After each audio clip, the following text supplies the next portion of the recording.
12 सांसदों को आपने निलंबित करके बाहर कर दिया। आप तानाशाही की सरकार चला रहे हैं हिंदुस्तान के अंदर। तानाशाही से लोकतंत्र नहीं चलता, तानाशाही से संसदीय परंपरा नहीं चलती साहब। और अरुण जेटली साहब को पढ़ लीजिए, वो सदन की बाधा को लोकतंत्र की मजबूती के लिए अच्छा बताते रहे।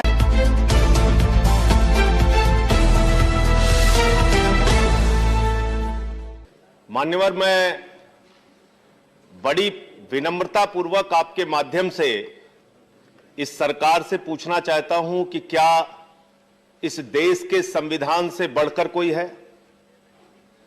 क्या इस देश के संविधान से बढ़ के ये सरकार है? क्या इस देश के संविधान से बढ़ के कोई राज्य सरकार है? क्या इस देश के संविधान से बढ़ के कोई सदन का सदस्य है? मान्यवर, इस देश के संविधान ने व्यवस्था दी, इस देश के संविधान ने राज्यों को अधिकार दिया, लेकिन धीरे धीरे करके आप राज्यों के दिए गए अधिकारों को छीनने का काम कर रहे हैं। सेल टैक्स राज्य का अधिकार, आप जीएसटी लेके आते हैं।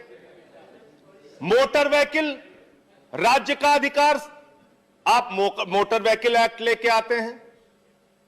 कृषि राज्य का अधिकार, आप कृषि काला कानून लेके आते हैं।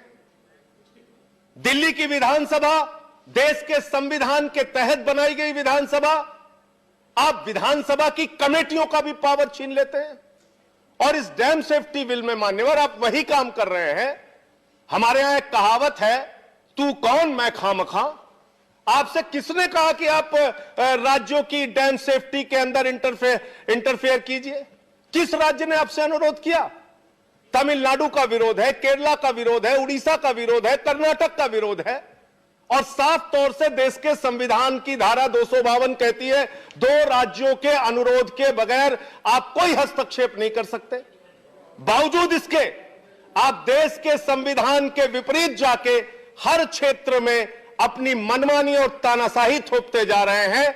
इसलिए मैं इस बिल की निंदा करता हूं, आलोचना करता हूं। और जैसे आप कृषि बिल में 1 साल तक किसानों को सड़क पर रखकर 750 किसानों की शहादत लेकर आपको मजबूर होना पड़ा यूपी का चुनाव देख के वो बिल वापस लेने के लिए, ऐसी परिस्थितियां आएंगी कि आपको कल को यह बिल भी वापस लेना पड़ेगा। इसलिए अभी भी सुझाव है कि इस बिल को आप सेलेक्ट कमेटी के पास भेजिए। हर चीज में अपनी तानाशाही और मनमानी से बिल पर बिल थोपने का काम मत कीजिए। मैं तो उम्मीद कर रहा था कि सेशन में आप एमएसपी की गारंटी का कानून लेके आएंगे, लेकिन आपको हर वो कानून लाना है जिससे राज्यों में झगड़े बढ़े। इसमें क्या क्या प्रावधान दिया मान्यवर आपने? इस बिल के अंदर मेंटेनेंस के लिए जो पैसा है, जो फंड है, वो तो आप लेंगे राज्य सरकार से। इस बिल में जितनी आपके इंस्ट्रक्शंस होंगे सबको फॉलो करने की जिम्मेदारी तो राज्य की है। आप इसके राज्य के अधिकारियों के ऊपर अपने अधिकारी, अपने कमीशन, अपनी कमेटी सब आप बिठा देंगे। लेकिन जब उनको मेंटेनेंस के लिए पैसा देने की जरूरत आती है, फंड देने की जरूरत आती है, तो उसमें आप एक पैसा नहीं लगा रहे हैं, उसमें आपकी अपनी मनमानी चलेगी। तो मैं ये पूछना चाहता हूं कि किस लिए आप ये बिल लेके आए? जहां पर आपकी राज्य सरकारें होंगी उनका फेवर करने के लिए आप ये बिल लेके आए।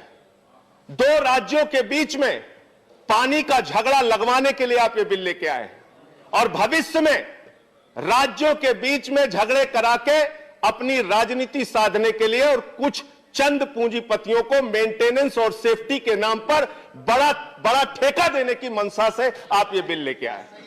यही मंशा है धन्यवाद इस बिल के पीछे। मान्यवर, आपने सबको समय दिया, आपको भी मेरी बात तो बस थोड़ी बात पूरी हो जाने दी। मेरे पास और 11 वक्ता है, मैं खत्म कर रहा हूं। और हाँ, खत्म कर रहा हूं। 1 मिनट पे खत्म कीजिए बस। बिजली, सिंचाई, पीने का पानी, सबकी निर्भरता पर आप अपना अधिकार, जो राज्यों के पास अधिकार है, उस पर आप अपना अधिकार जमाना चाहते हैं। और हर चीज में बिजली का उत्पादन होगा, फिर सिंचाई होगा, फिर पीने के पानी का होगा। हर चीज में आपका हस्तक्षेप इस बिल के माध्यम से धीरे धीरे करके बढ़ेगा। इसलिए एक बहुत बड़ी चिंता का विषय है राज्यों के लिए, देश के संविधान के लिए, देश के संविधान की मूल भावना के लिए, और इस देश के संघीय ढांचे के खिलाफ ये बिल है। धन्यवाद। आप सर खत्म कर रहा हूं। हाँ, खत्म कर दो। राज्यों के अधिकारों के खिलाफ और उससे हस्तक्षेप संघीय ढांचे के खिलाफ यह बिल है मान्यवर। और मान्यवर, मैं अंत में यही अनुरोध आपसे करना, आपके माध्यम से इस सरकार से करना चाहता हूं कि 12 सांसदों को आपने निलंबित किया है। आज इस बिल की चर्चा में वो नहीं है। आज इस बिल की चर्चा में हम लोग शामिल नहीं होते, लेकिन क्योंकि ये जनहित का एक बड़ा मुद्दा था, ये विषय नहीं, राज्यों के हित का एक बड़ा मुद्दा था, इसलिए हम लोग चर्चा में शामिल हुए हैं। अब इस भावना का सम्मान करते हुए उन हमारे साथी सांसदों को आप सदन में लाइए और उनके निलंबन को वापस कीजिए। ये सरासर उनके साथ आपने उनके अधिकारों को छीनने का काम किया है। उनके अधिकारों को छीनने का काम आपने किया है। 12 सांसदों को आपने निलंबित करके बाहर कर दिया। आप तानाशाही की सरकार चला रहे हैं हिंदुस्तान के अंदर। तानाशाही से लोकतंत्र नहीं चलता, तानाशाही से संसदीय परंपरा नहीं चलती साहब। और अरुण जेटली साहब को पढ़ लीजिए, वो सदन की बाधा को लोकतंत्र की मजबूती के लिए अच्छा बताते रहे हैं। और अटल बिहारी वाजपेयी जी को भी पढ़ लीजिए, 2001 में अंत में कह के खत्म कर रहा हूं, बिल्कुल खत्म कर रहा हूं। 2001 अरे सर, अटल बिहारी वाजपेयी जी का वक्तव्य तो याद करा लेने दीजिए इनको। स्वर्गीय प्रधानमंत्री अटल बिहारी वाजपेयी जी ने कहा था, बहुमत के दल को सदन चलाने की सबसे बड़ी जिम्मेदारी है। आप सदन को चलाने की जिम्मेदारी आपके ऊपर है। आप विपक्ष के सांसदों का इस तरीके से उनके अधिकारों का हनन नहीं कर सकते, इस तरीके से